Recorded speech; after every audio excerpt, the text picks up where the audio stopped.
First Fresh. in flashbacks. Flight 815 crash landed, but where there's weird jungle noises and a polar bear.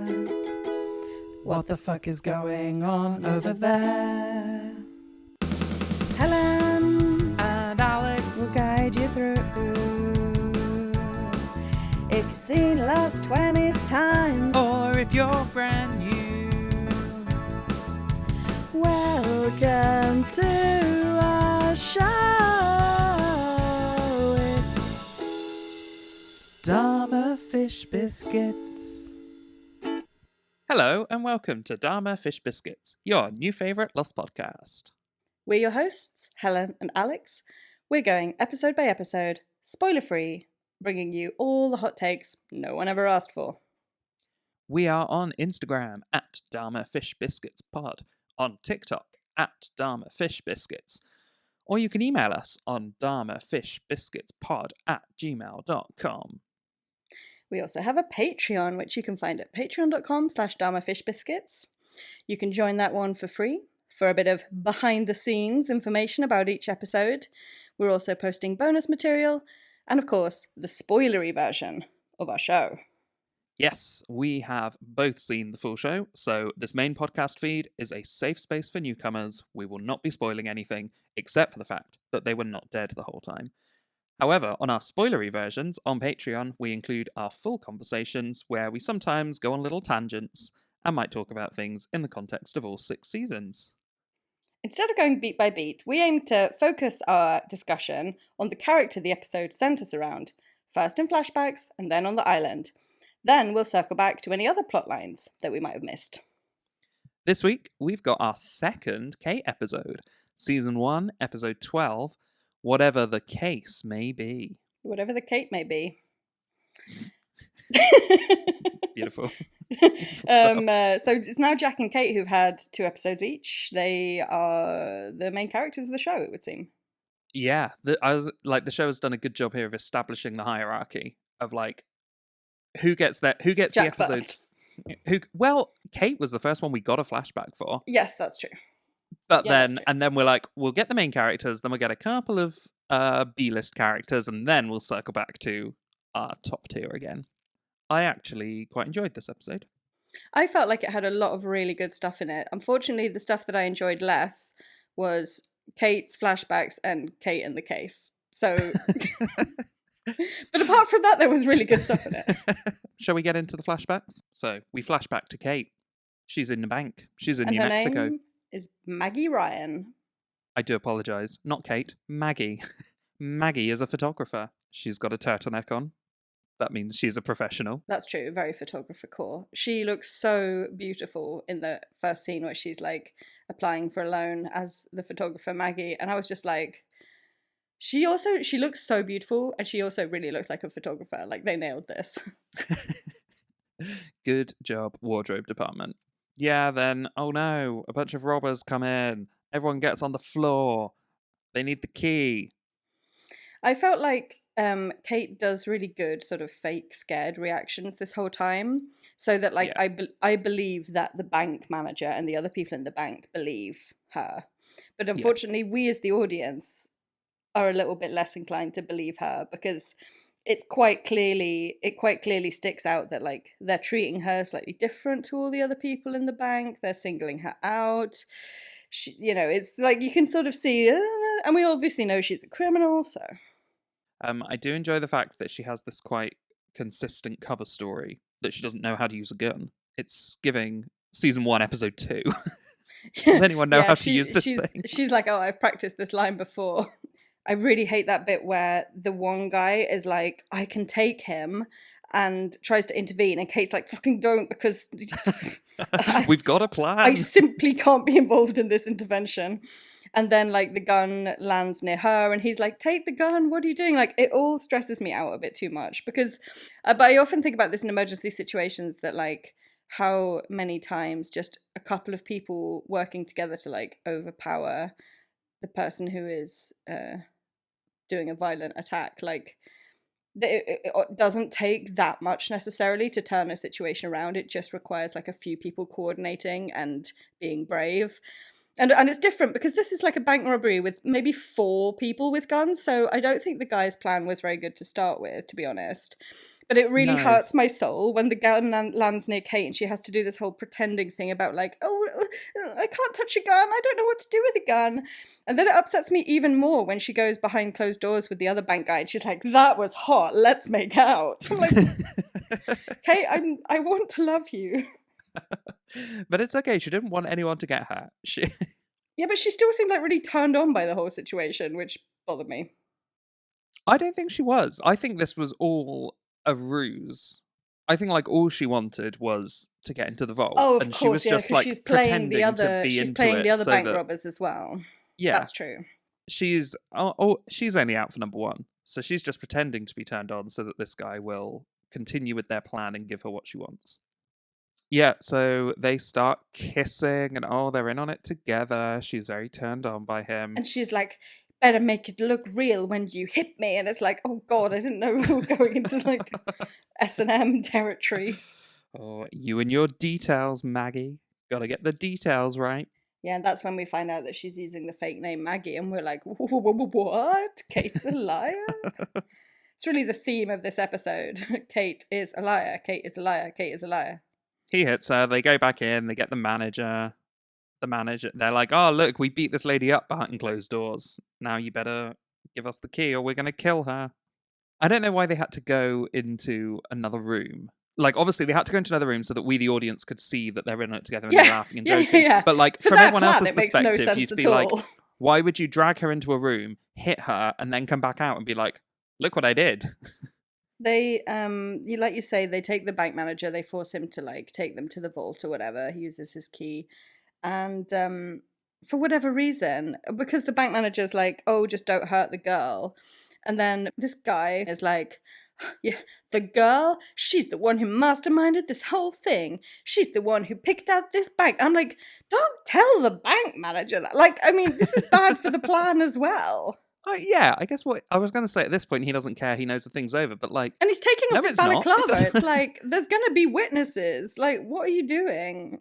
Maybe he's planning on shooting and killing the bank manager at this point. Yeah, he does all this, like, exposition. And then I guess he's like, well, better kill you now because I told you all this stuff. Once again, you know, I have a soft spot for Kate. I don't like to see her getting emotionally hurt like that, even as she masterminds a bank robbery. But yes, and then, you know, when he points the gun at the bank manager, she grabs one of the other guns from another guy and is like, if you shoot, I'll shoot. No one was supposed to get hurt. He says, I know you're cold, baby, but you're not that cold. And then she's like, oh, yes, I am, because she shoots him anyway. And my name's not Maggie. Bitch. Also, I can't remember who says it, but one of them, I think might be the bank manager, then says, who are you? And it feels very camp and over the top and like, yes, okay, she's got a secret identity. She's not a superhero. Yes, Kate, master of deception. We get it. And I mean, that is like the whole, you know, the whole episode is all about this, coming at it from all these different angles. Like, Kate is deceiving, you know, here, there, and everywhere, in her past, in her present. It's like, you know, we started off with seeing Kate's backstory as like, she's a criminal, but with a heart of gold.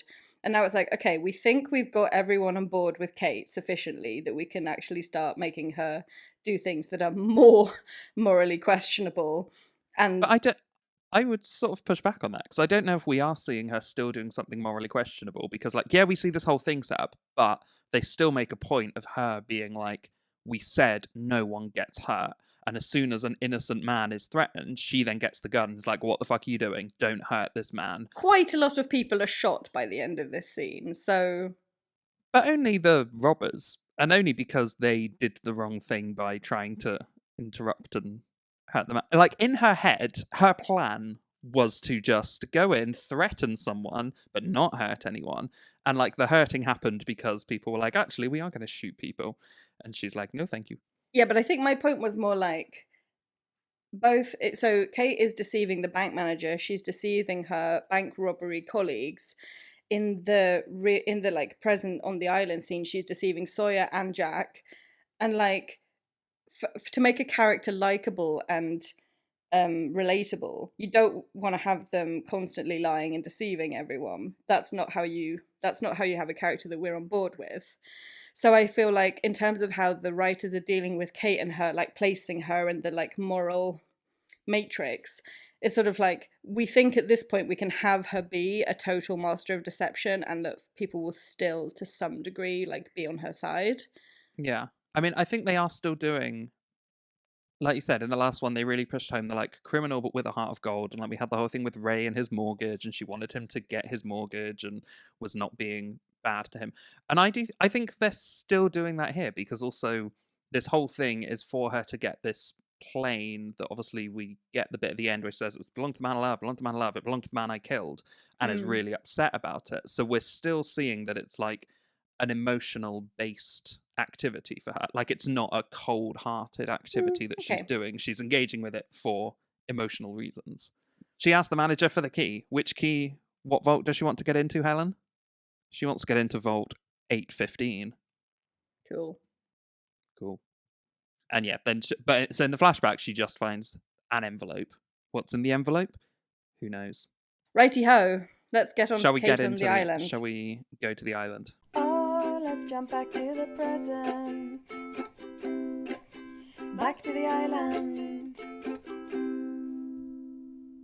So, we start off with a very early entry for the Climbing Kate jingle. Exactly. Hit that jingle. She's climbing the vines, climbing everything that she finds. It's Kate. Climbing, climbing Kate. Climbing Kate. She fucking loves to climb, that woman. She's also been shaving her armpits regularly. This is going to remain true. This as well. This is going to remain true for all the female characters throughout the show, because of course it's 2004. You can't have women with hairy armpits on TV. But it really stuck out to me here because they're like they're so much on display. Close. Yeah. And it's just like, who has the time and the sheer quantity of razors that they're going to be getting through? Like, I know. And it's like all the men have stubble growing, and it's like, well, yeah, they've got stubble because they're on an island. So like, what do you expect them to be shaving every day? However, those women and their armpits. But hang on a sec, the men have stubble. They never for most of them never have full beards, which also implies that they're doing like shaving or like trimming and maintenance and stuff. Yeah, that's true. I want to know who is the hairdresser / barber on the island. Who is the one who's keeping everyone's looks updated? It would be Shannon if she was interested in doing anything nice for anyone else, which she's not. Yeah, I can see Shannon do it. I can see Rose doing it. I also think Sun probably. Sun maybe, but I feel like actually Sun, I don't see her being someone who enjoys like chit-chatting that much. Yeah, that's true. Claire would love a chit chat. Claire's the one. Claire would be the hairdresser of the island. I feel like she'd also be quite into like, so do you just want to do a little trim, or are we going to try something a bit more adventurous? Yeah. She can read your star chart while you're there. Oh, Claire. Hope you're okay wherever you are. Back to Kate. Kate also has a bag with the strap made of a plain seatbelt, which I thought was iconic. Yeah, it's time for your favourite element of the pod, Helen. It's Yellow Jackets time. Oh no. Alex talks about Yellow Jackets, a show I've never seen. For Lost is not the only show that utilises belts. I don't have a lot to say, just in Yellow Jackets there is a character that makes a belt out of a seatbelt. And it's funny because at the time I was watching that, I was like, wow, in Lost, they never do anything like that, I don't think. They're not like reutilizing things. And then I watched this and I was like, oh my God, it's the belt buckle, like in Yellow Jackets. Anyway, she hears a little noise in the jungle, a rumble in the jungle, if you will. So rude of Sawyer to be following her, protecting her in quotation marks, in this way when like people are literally getting snatched, when a woman has been taken and he's like, oh, I'll just follow her and hide in the bushes, like stalk her, that'll be fine. But yeah, luckily she can handle herself, takes out his knee with a rock. Also, I would also just like to introduce Sawyer's son of a bitch counter for this episode. And we have our first son of a bitch of the episode. And then they hear another sound, a little tinkling sound. It's a waterfall. It's a lake. Honestly, like, it gets me every time when they sort of like see this idyllic waterfall and the pool below, and the music is like, we've never heard music on Lost that's been this fun and playful, and like we're just like, oh, amazing, this is like the golf course all over again. They're gonna have a nice little moment of relief and fun and joy, And they do. And and for a while they do, and then like it just in a moment from now, it's all gonna shift, and then it's gonna be like, oh, corpses. And I was just like, yeah, that's what we love about this show. But I don't know. I think before that, it is really nice. Like, even Sawyer seems to be like genuinely smiling, and they're like playing with each other and like ducking each other under the water, and it's very cute. They're having a great time. Also, I love when he starts taking off his top. Note, the jeans stay on. Kate removes hers. I noticed they do like opposites, where he takes his top off, she takes her trousers off. Do we need, like, I'm realizing now that the swimming in your jeans jingle is for emergencies, but these people are swimming in their jeans in all situations. Like, I don't know what version of the jingle should be applied here. Maybe I need another one. I don't know. Yeah, so they're having a delightful time, and then suddenly they're swimming, ducking underwater, swimming around, and oh no, there's two corpses in airplane seats. You know what I would do? I would fucking leave. I was gonna say, if I'm swimming and I find two corpses in the water, what I'm not gonna do is get back in that water and keep putting my face in the corpse water.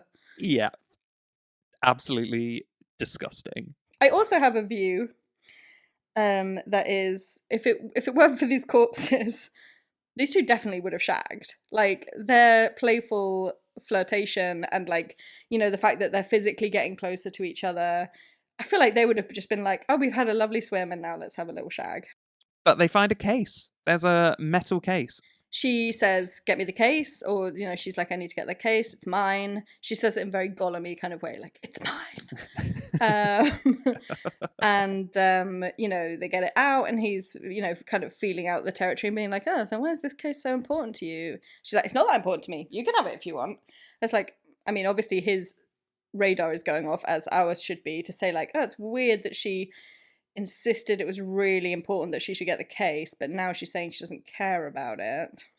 Yeah, while she's looking at it, like, Sawyer's face, while she, like, after they get it and they're sat on the rocks looking at it, this like shot of Sawyer's face is really interesting, because he almost looks, I thought, sort of like disappointed, and is a bit like, oh, we were having like a nice time, and now she's on her bullshit again. She's got some secret thing that she won't tell me about, and she's not going to let me in, and now she's looking at this case, and I guess that's like the end of our fun little jaunt. We're going to have a nice little shag, but now she's just thinking about this case.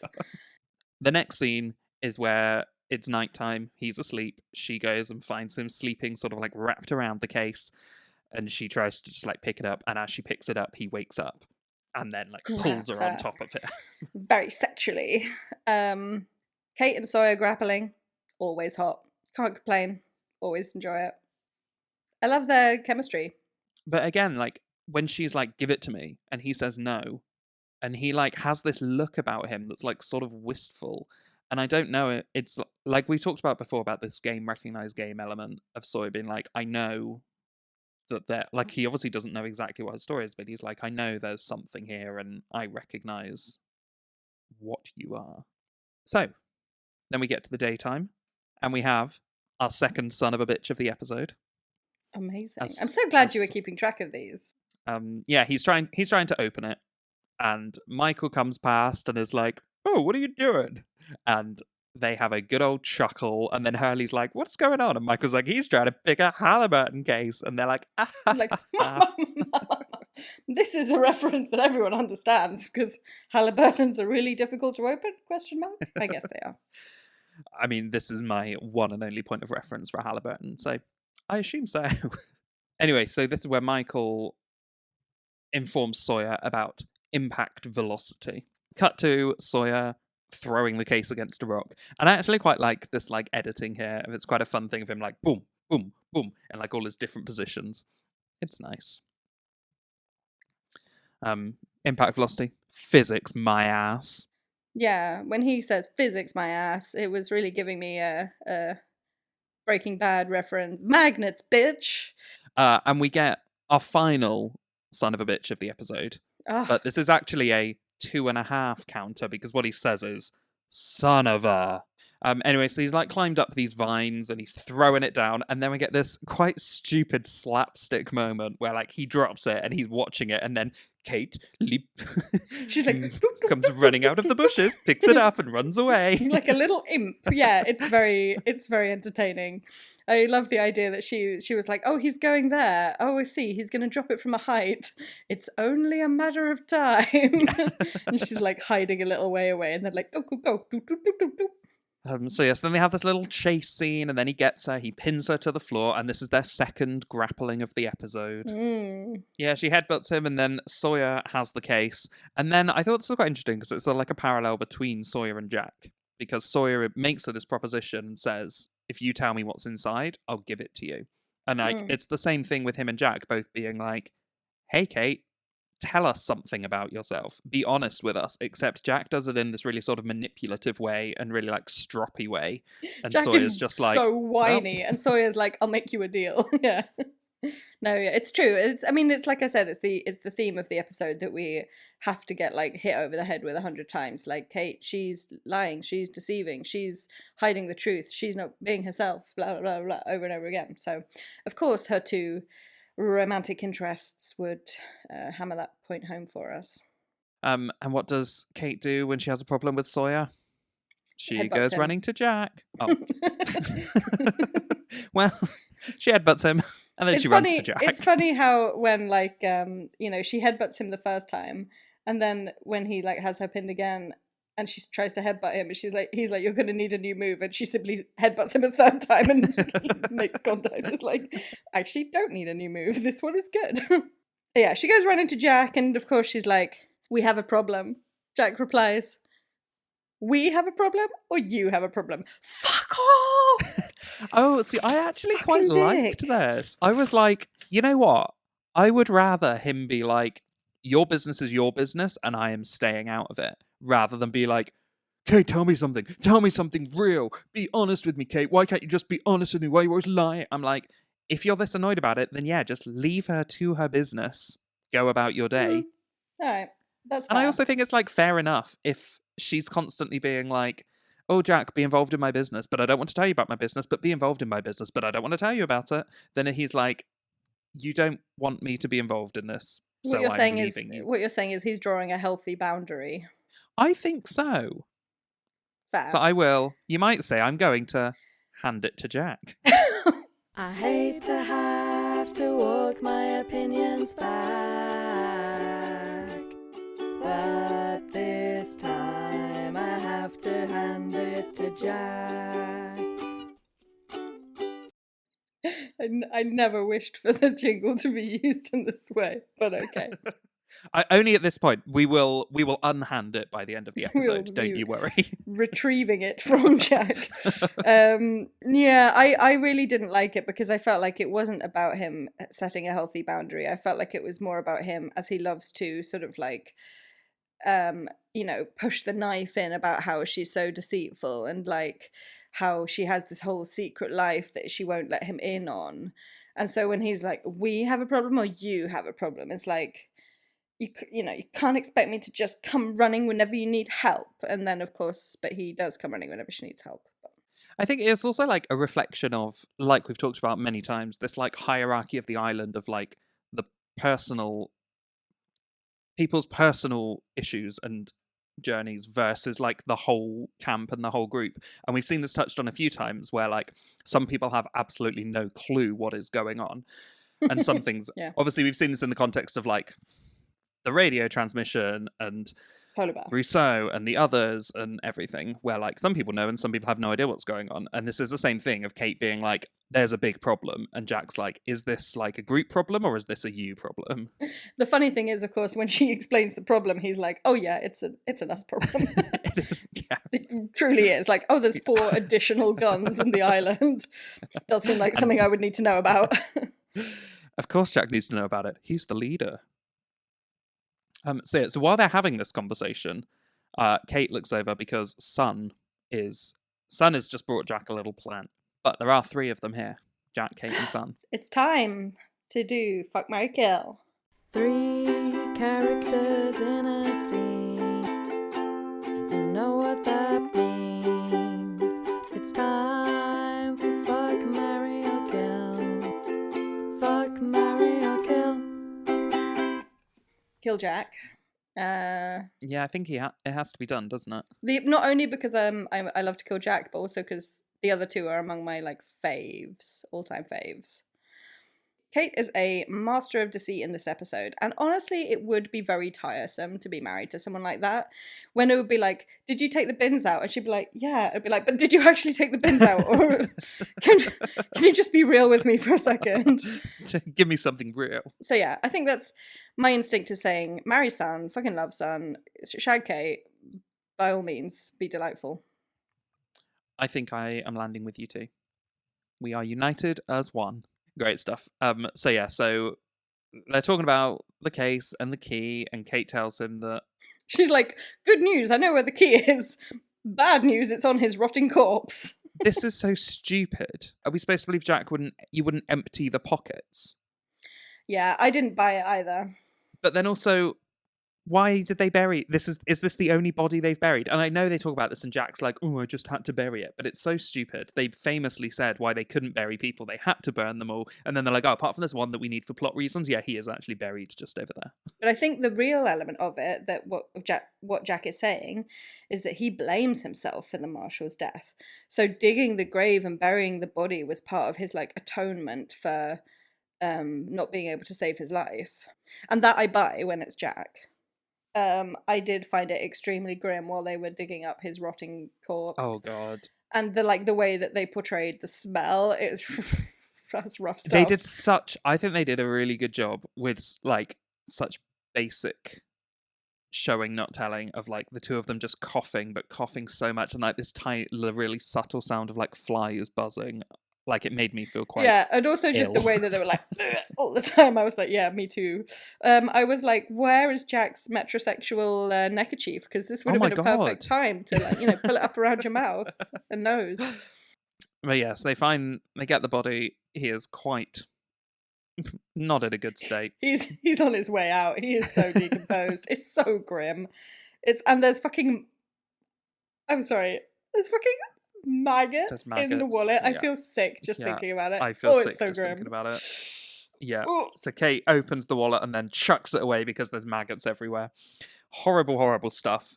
But then Jack picks it up and is like, "Oh, there's no key." And says, "But that was a good trick you did there, Kate. Distracting me by throwing the wallet," because she's got a sleight of hand. She's Magician Kate. He was like, "Kate, where have you bringing these skills to us as entertainment on the island?" No, yeah, I was actually, unfortunately, this is where I have to hand it to Jack, because I was impressed that he spotted her sleight of hand and that he picked up on that. Do you think he knew, or do you think he was just guessing and he was like, "Well, if it was in the wallet and it's not now, I didn't take it out of the wallet, therefore it must." I think it's very difficult to spot a sleight of hand, but it's not that difficult to notice that someone's keeping their hand closed a slightly unnatural way afterwards. So I suspect that might have had something to do with it. She's just doing the Arthur meme by the side of her. I want the truth, just this once. Oh, he will not fucking let it go. He's a dog with a bone when it comes to Kate. Remember those boundaries we set, Jack, where her business was not your business. We talked about this, Jack. We talked about setting healthy boundaries. Yeah, unfortunately, when you've been digging up a decomposing corpse, I think all sense of healthy boundaries are gone. Yeah, that's before my personal boundary, I would say. Or beyond my boundary, I suppose. Jack takes the key off her, and then he goes to see Sawyer. to get the case to open. And they have their little exchange where he's like, she didn't tell you what was in it, did you? No, she didn't tell me either. We're two men. We love her, but we despise her constant lies. You and me, we're not so different after all. But I really don't want to skip over the bit of how Jack gets the case off of Sawyer, which is by using his antibiotics as like a bargaining chip, or like holding him hostage in this way. I was just like, oh my god, Jack, you are such a terrible doctor. Like, this is so far from good doctoring. This is so awful. Like, he's like, if you don't give me the case, I'm going to withhold your antibiotics. And at first, you won't notice anything. But then your arm will start to itch. And then your wound will start. And like, he's just like such a fucking psycho. And I'm like, all right, Christian Shepherd. And no, I was literally like, Jack has gone off the deep end. No doctor who feels in any way bound by the ethics of like doctoring would do this in regards to like withholding medicine from a patient who needs it. I was just like, Jack is lost to us. Yeah, it's like Saeed went on his journey of personal retribution after torturing Sawyer and being like, oh, I shouldn't treat human beings like this. Jack, no such evidence to be found. He's like, I haven't learned anything, and I won't learn from this either. If Jack has no haters, I'm dead. I also kind of thought it was a bit rude because, like, I mean, Jack's like, oh, I'm going to use this this bargaining chip that I have, which is the antibiotics. But he actually is not any more entitled to have the case than Sawyer is. It's just a case that has like shown up on the island. It's not like we have a Shannon's and Hayler situation where Jack's like, I need this thing to save someone's life, and you keeping it from me is like actively hurting someone. I feel like if Jack's willing to withhold medication in this case, shouldn't be in charge of the medication. No, but where are his limits then? His like moral limits? Because this is just, I think it's much darker than probably the show wanted us to consider it to be. But anyway, he gets the key. He goes and finds Kate and tells them they're going to open it together. And then he does like yet another really patronizing before they open it, as like, is there anything you want to tell me? And it's like, for fuck's sake, just open the fucking case. This fucking guy. So yeah, and inside the case, as she said, there is the ammo, there are the guns, and an envelope labelled personal effects. And I found this really weird that he gets this envelope labelled personal effects. He opens the envelope, inside finds another envelope, and hands that one to Kate. It's like pass the parcel, really, isn't it? He's like, I'll open the first one, you open the second one. That would have been cute. He'd be like, oh, I got a gun. She gets this little envelope. Inside is a little plastic plane. She does tell us it belonged to the man I loved. Jack does not accept this answer. He wants the truth. I want the truth. It belonged to the man I loved. Tell me the truth. No. It belonged to the man I killed. That's Muppets Lost. Wow. Oh my god, Muppets Lost would be so good. Would it be Terry O'Quinn, the only human? I was going to say, who is the human? That's the first thought that came to me. Could also be Hurley. The show wants us to believe that it would be Jack, but that would be awful. It wouldn't be Jack. I think it would either be. I think it would be. Oh, I don't know. Would it be Locke? I think you're on the money. I think either Locke or Hurley. Hurley is probably a good choice. I'm thinking about over the course of the whole show, you know. I also think Hurley would have a good time being surrounded by Muppets. Yeah, for sure. It would be a very fun show. Okay. The big reveal about it belonged to the man I loved. It belonged to the man I killed. It's it doesn't land for me. Oh. It lands for me, but I think it lands for me mostly based on Evangeline Lilly and like the building up of the emotion. The bit where she's crying afterwards, I think it really works, and I'm like, you feel good now, Jack? You feel good about yourself? But it's something about that line read, it just like clangs for me a bit too much. So then our final scene with Kate is her sitting alone by the fire, fingering her plane, and Jack looks at her and just keeps walking by. Not fingering her Apologies for the use of the word fingering. Yeah, I mean, it does feel like a massive anticlimax that all of this has just been for a little plastic plane model. And I have to say, having seen the whole show, I don't really feel like it's ever fully justified. Like, I mean, I know that it's a connection to the whatever, but like the item being a little plastic plane, I never quite get there with it.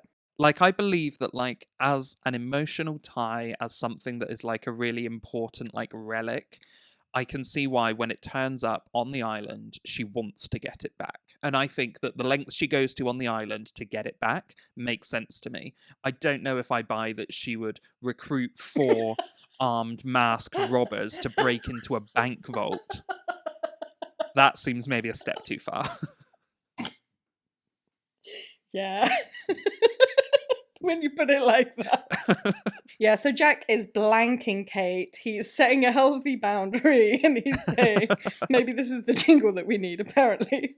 And he's just like, I'm choosing not to engage with you at this time. Yeah. Famously, Jack doesn't like people who do bad things, and killing someone is bad. Unless they refuse to give you a case that doesn't belong to you, and then you can withhold their medication and kill them, and that's fine. God, fucking torturer Jack. And thus concludes Kate's activity on the island this week. We're halfway through the podcast. We talk a lot, we know. Why not take this time to write a review? It helps more people find the show. Or pop us a little email, or simply tell a friend.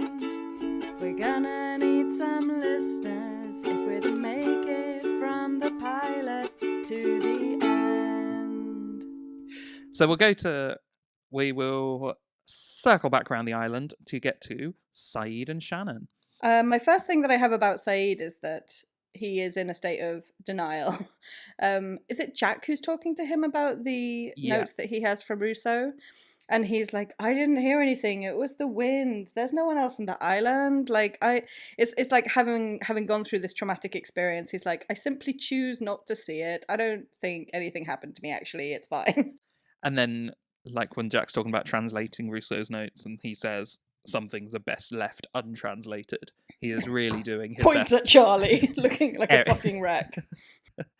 Doing his best, like bury his head in the sand. He's like, I simply don't need to know anything. There was just wind I heard. We don't need to translate what the crazy lady said.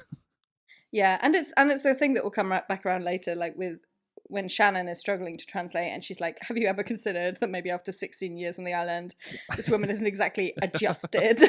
But, you know, it's Saeed saying it at the beginning, like, it's fucking bullshit. So, but anyway, he's going to give it a try. The next thing in this series that we have is Boone and Shannon having a little check-in.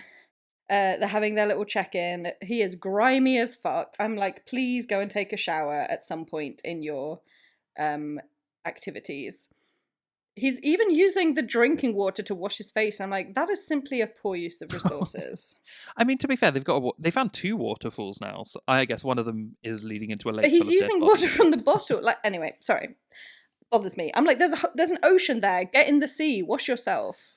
This is also where we get our like really quite subtle thread where like we ended the last episode with them finding something, Boone and Locke finding something metallic in the floor, and then this one we just get Shannon saying, you and Locke are going out like at sunrise every day and coming back after dark. But what are they doing? And she's like, is he your new boyfriend? And you can say that it's like a homophobic joke, but I actually think she delivered the line with a level of seriousness in it that made me think like, maybe he's had boyfriends. Is this our canonical queer character?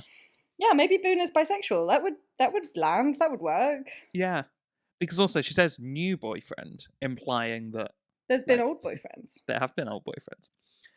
But yeah, Boone just tells them they're looking for Claire, and the scene ends with him being like, I'm doing something. Nobody takes us seriously. We are a joke. You're useless. Yeah. Yeah, saying really the quiet part out loud. Hammering home the theme of every Shannon plotline of the previous 12 episodes. Definitely. I think it also hammers home something that I've talked about before, which is the way that they're grouped together, and the fact that they are brother and sister means that like their reputation is something that they uphold jointly, and when one of them is being useless, it reflects badly on both of them. Also, what a fucking lie when Boone is like, we're out looking for Claire. Bitch, no you're not. You're doing absolutely nothing to look for Claire. You're uncovering the hatch. But I guess they could theoretically think Claire is in there. But I'm like, that is really dark to, like, you know, someone has been abducted on the island and you're telling people that you're looking for her and you're actually just, like, uncovering a mystery. Anyway, so the next scene, Shannon has really taken Boone's message on board about being useless, and she is sunbathing.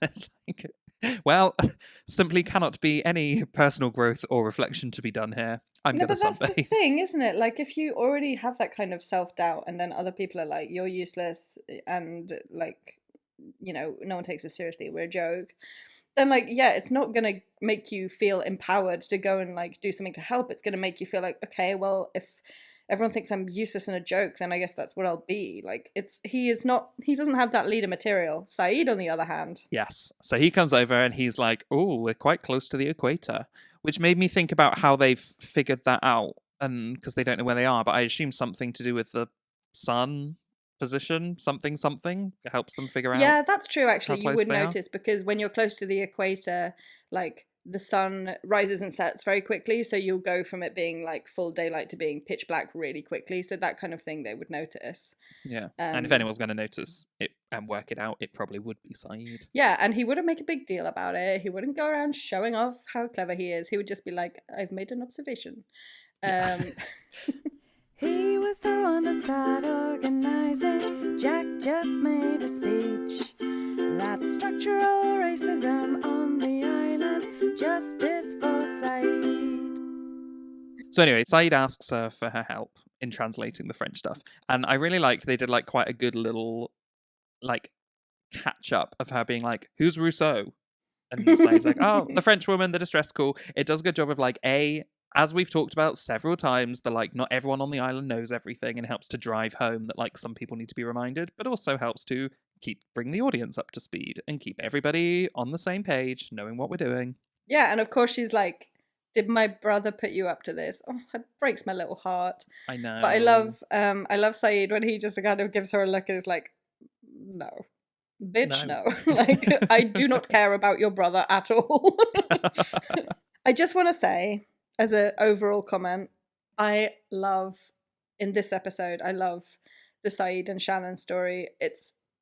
Yeah, it's really nice. We see a lot of times when they put male and female characters together and we are meant to understand that, like, oh, there's a bit of romantic potential here. Maybe they could get together or something. They often do it in a way that is like really obvious flirting or like really obvious sexual aggression. Whereas in this storyline, we just see two people gradually getting to know each other, gradually starting to like each other, gradually building up like a very organic relationship. And I just thought it works so well. They have so much like natural chemistry that makes this just, delightful. They have their little equation station, which I was thinking like, so he basically has a desk set up. He must have made this station for himself at an earlier time with like the sun protection and the desk and I love Saeed. He's so handy. There's also some like miscellaneous electronics things lying around that I'm like, Saeed would have on his desk. Some casual set dressing. He's like, these are things that I'll be fixing later when I have time or access to a blowtorch. At one point when like Shannon has accepted the job of doing the translation and they have a little like back and forth, and then like she goes back to her work and he's just gazing at her lovingly, and I'm like, I love these two. But he is encouraging her and is like giving her another message than what she's receiving from Boone. And that's what she needed. And as she's translating, she is translating these things that don't really make a lot of sense. The sea that sparkles next to the pond, blue infinity. And Saeed's like, what on earth are you talking about? And this is when we get the really sad when he's like, oh, this is a mistake. And I don't know if he means like she has made a mistake and done it wrong, or if he means like it's a mistake to try to translate it, or if it was a mistake to do. But Shannon hears that and is just like, it was a mistake to like trust her and ask her to do things, because she's like, yeah, haven't you heard? I'm completely useless. I'm like, oh, Shannon, no, you're doing a good job. But it's gonna come back around. It's gonna be all right. Yes, because then at the end of the episode, they're sat by the fire. And she tells him that because when she's translating, she's like, I think this sounds familiar. And he's like, you've been telling me nonsense. Why do you think this is familiar? And then it comes around at the end when she's like, she comes up to him. Yeah, she comes up to him at the campfire and is like, I've got a little story for you. The guy that I was shagging when I lived in Saint-Tropez had a kid who would watch Finding Nemo all the time. And Saeed is like, why are you telling me this? Very funny. He asks what the song is. And rather than use her words, she just starts singing at him. It was beautiful. It was lovely, and it was just like nice, but it's also weird. Like socially, I find it very weird that she suddenly, I don't know, imagine you're sat there and someone just sings an entire verse of a song at you. You'd be like, listen, we haven't broached this yet, but it's so clearly true that if I was on that island, I would be fucking singing all the time. People would be getting so sick of me. There would probably be like at least one other person there who was also like, yeah, singing, and then there'd be harmonizing. We would be driving everybody crazy. You know where else there's singing and harmonizing and driving everyone crazy? Is it on Yellow Jackets? In a remote setting. Yeah, it's on Yellow Jackets, where Misty Quigley meets a friend who loves show tunes. So they both sing show tunes together. Oh my god, maybe I should watch Yellow Jackets. You should watch it. Yeah, oh my god, is this the turning point? Watch Yellow Jackets. Because that is very relatable to me. We would do like, I'm really sorry to say this, but it is true. There would be like a full length entire show run through of Hamilton. I'm sorry, but I gotta, I can acknowledge these dark things about myself. I know that would happen. And also like, if I found someone else who knew the last 5 years, that would be ideal. Anyway, that is my if Helen was on the island tangent. Okay, and the final shot we see in that scene, as Shannon is singing, is Boone standing in the jungle, staring ominously at them. Yikes. Did you also think about how, like, given the acoustics of the beach, when she's just sat next to Saeed, gently singing La Mer, do do do do do do do do, like everyone else on the beach is listening to the little concert, because that's how it works apparently. Yeah, like despite what I said, I'd just like to clarify, although I said it's weird, I think it's only weird socially that they're in the middle of a conversation and she suddenly is like singing to his face. I think it would be actually probably quite nice to be like in the dark around a little campfire with Shannon. She has got a lovely voice, singing this nice little Charlie song. has a guitar, you know? Oh my god, let's start a band.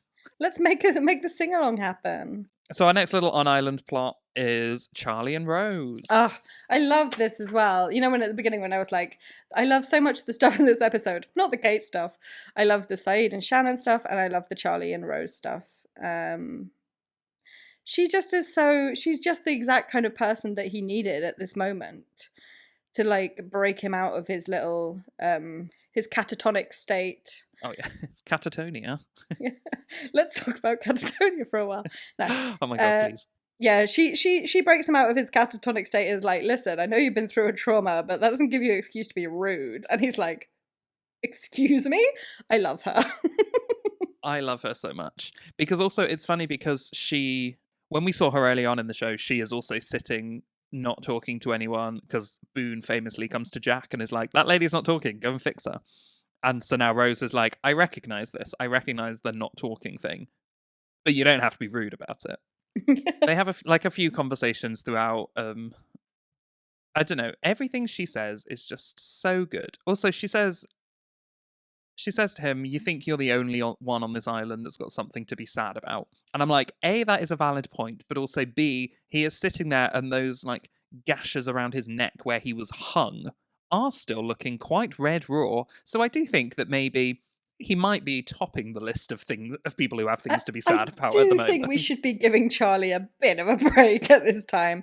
But, I'm glad that she managed to reach him and sort of like break through. And when they're talking later on, and you know, he's sort of saying, oh, but there's this danger, there's the monster, and Claire got taken, and she really like sees what he needs in a way that even he doesn't see, and she says nobody blames you for what happened with Claire. And initially he's like, whoa, what do you mean? But you know, she can see that there is an element of self, that he's blaming himself, that he hasn't even acknowledged to himself, and she gives him the atonement that he didn't know he needed. Yeah, like their whole conversation is really nice, and she's like positioned as this really like sort of sage, wise person, because he's like, why are you smiling? You look happy. And she's like, well, I guess I must be happy. When he's like, things are awful. She's like, they're not that awful. He's like, no one's coming for us. She's like, you don't know that. She's like, she's sort of like a more, she's like Locke, but less obsessive. Yeah, and like less spooky. Yeah. She's just kind of taken a bit of a stoic approach to the whole thing, and it's just like, stoic, that's a good word. What will be, and we're alive, and we're kind of on the whole healthy, and you know, my husband is out there. Well, yeah, so because later we get the like group scene of, we see everyone moving up the beach, we get our little Vincent sighting, and Rose and Charlie are going up there. Everyone is moving everything up to the beach. So then in the nighttime, while Shannon's having a little sing-song, Charlie and Rose are talking again, and they're talking about her husband. And then, yeah, like you say, this is, I don't know, the really nice thing once again where she's just like, he's out there, he's coming. On the one hand, I really like the fact that, you know, we've identified like, oh, two characters that have a shared religious conviction, that they can share it with each other and gain some like comfort and strength from that. On the other hand, Rose doesn't like canonically know that Charlie's a Catholic. The bit at the end where they're praying together, I also found it to be like, it's kind of a bit too cheesy. Like on a character level, I'm happy for them, I like it for them, but on a TV level, I was just like, oh, this is, I don't know about this. When we've previously seen Rose, there hasn't been like a lot of indication about like religion there. And I think you're right that like Charlie doesn't, although like we've seen in his flashbacks that he is Catholic, I think we've seen him have one conversation with maybe Locke where he's like mentioned it in passing, but he's not been like super religious on the island. So it does seem a bit weird for Rose to just suddenly be like, well, Heavenly Father. Like, I felt like it really came out of nowhere. Yeah. I was like, oh, okay. Yeah. It was an odd. It was a bit clangy for me, but I'm happy for them. Also, I do just want to highlight her line where they're talking about her husband and her saying that she knows he's alive. And Charlie asks how she knows, and she says, I just do. It's a fine line between denial and faith. Yeah, woman of faith. That's nice. A woman of faith, you might say. I did wonder if it plays into some sort of tropey stereotype about like her being a black woman who's there to just like take, like we haven't seen her since the first episode and or very early on, and she just like appears out of nowhere to like help Charlie and comfort him and be his like sense of comfort when he's sad. I think that actually plays into two tropes. The one being so-called magical Negro, which is where a black person appears as like a source of spiritual guidance or like solving people's problems in a supernatural way or whatever. And the other one is like the black therapist, where in a lot of TV shows where the main characters are white, they will have a black therapist, and it is so a black female therapist, I should say. Once you notice it, you cannot stop noticing it. And I feel like Rose is somewhere in between those two, or a little bit of both in this relationship to Charlie. Yeah, and there's also like the mammy trope. The mammy trope frames black women as subordinate, gentle, sage advisors, warm, maternal-like figures. Okay, yeah, you're onto something there, for sure. I love the character of Rose, and I think she's great, but while watching it this time, I think because we're only getting like drip-fed her appearances at this point, I'm just like, I think it's useful for us, especially as white people, to like note what happens in her very infrequent appearances and what she's being used for as a character. Absolutely. And I would also like to say, hit the racism jingle. The show may be frozen in time. It's an early 2000s stasis, but we can still point out its crimes, and that shit was fucking racist. And I think our only other scene that we need to talk about is just a really quick one between Boone and Locke. So Boone and Locke are in the jungle. Boone brings an axe. Locke was really fucking me off in this scene. Just the way that he was like, he's my fear is that he's turning from the Locke on the show that is like, ooh, he's so cool and mysterious and knowledgeable and wise, to being the Locke that we're gonna have to live with for the rest of the show, who's like obsessive, delusional, like really like pedantic. The way that like Boone was like, Locke asks if anyone saw Boone takes the axe, and Boone goes, no, I don't think so. He's like, which is it? Is it no? Or I don't think so. It's like, this version of Locke I simply cannot abide. Like, give it a break. I feel like we don't really get enough here for me to like fully be too annoyed at him. So like obviously we saw the meta thing, we saw Shannon being like, you're out all the fucking time, what are you doing? And then we see him get an axe, and Locke is like, great, let's get to work. A tiny little moment between with Sun that I just wanted to not miss out was, I feel like she's getting increasingly fucked off with having to pretend that she doesn't speak English when she's communicating with Jack, and like, this is something for and he's like, oh, what's this for? And she does this like, oh, I hate it, when she's like and touches her head, and he's like, headache. It's just like, this woman is just dying for the moment when everyone can find out that she speaks English, so that we can stop doing this ridiculous sort of like charade. And I think that wraps up our discussion. Shall we do some little segments? We've got Connor's Corner, we've got the hot ranking. Do you want to go to Connor's Corner first? Let's, please, by all means. If you want aviation or medical information, welcome to Connor's Corner. It's quite a short Connor's Corner. We have some medical and some aviation. For medical, this is decomposition corner. And the Marshal's body, very realistic. That it's quite funny because he was like, oh yeah, that body would be covered in maggots, he said. Like a second before Kate opened the wallet, and it was covered in maggots. However, the bodies in the water, not very realistic. They would have become bloated. They would float up to the top.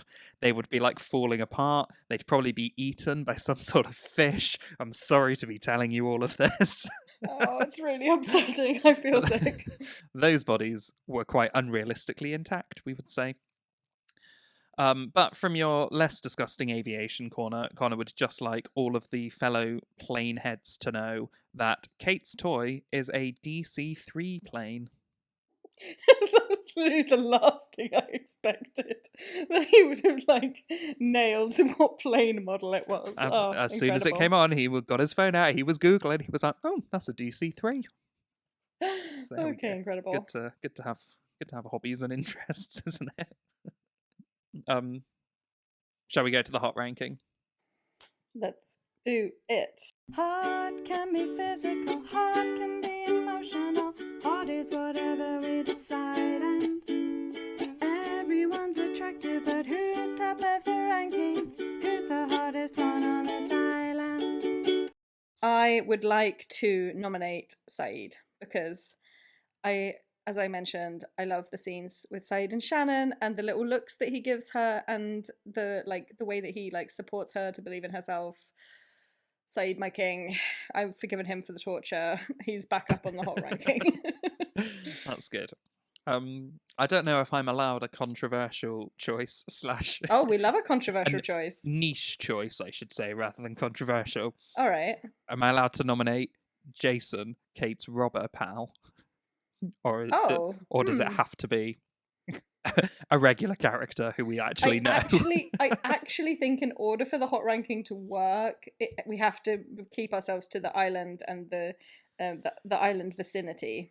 Okay, well, poor Jason. Otherwise he's gonna be on the list forever and ever, and it's gonna have to say like Jason, Kate, Bank, Robert from season 1. That's the future I want. Okay, let me just remember what happened in this episode. Rack your brain for who you find hottest. Okay, who was hot? Sawyer got his nipples out. That was nice. And then there's also Rose, because she's very nice and sympathetic to Charlie. I'm going to do that. I'm going to introduce Rose to the hot ranking. So I nominated Saeed, so he's going back up to the top. Okay. And it's Rose's first time on the hot ranking, so that would mean that she arrives from the bottom. Because we've kind of forgiven Shannon at Boone at this point for their transgressions. I think there are already three people under them, so we have to kind of okay. So other than that, it's an unchanged hot ranking. Yeah, I don't think anyone else goes Saeed down. and Sawyer switch places. Yeah. Okay, in that case, I think we're done. I also have my occasional Bechdel test check-in. Ooh. This episode did not pass the Bechdel test at any time. No. Not even close. At no time were two... Okay, the only time when two women were even in the same scene, I think, was the one that we did for Fuck, Marry, Kill. Yeah. And of course, there was no communication between them. That's it, I guess, for us. That is it for us. Don't forget, everyone, you can follow us on social media. We are on Instagram at Dharma Fish Biscuits Pod. We're on TikTok at Dharma Fish Biscuits. Please help us defy the algorithm. If you've got any Lost-related questions or comments or feedback, preferably nice stuff, you can email us directly at dharmafishbiscuitspod@gmail.com. You can also leave us a review on places such as Spotify or Apple Podcasts or wherever else you listen to your podcasts. Also, what we would love most of all is if you just have someone in your life who loves Lost or who's been thinking about watching Lost. Tell them about the pod. Oh, yeah. Word of mouth is the greatest marketing channel of all. Yeah, word of mouth is the key. If you've got a friend who loves Lost, tell them. If you have a friend who you think would like Lost, why not start a movie club? And by a movie club, I mean the television show Lost. And then make them listen to our podcast. Our next episode is out in 2 weeks' time. We'll be discussing episode 13, Hearts and Minds. Until next time, I'll see you in another life, Helen. See you in another life, brother. A cool 2 hours.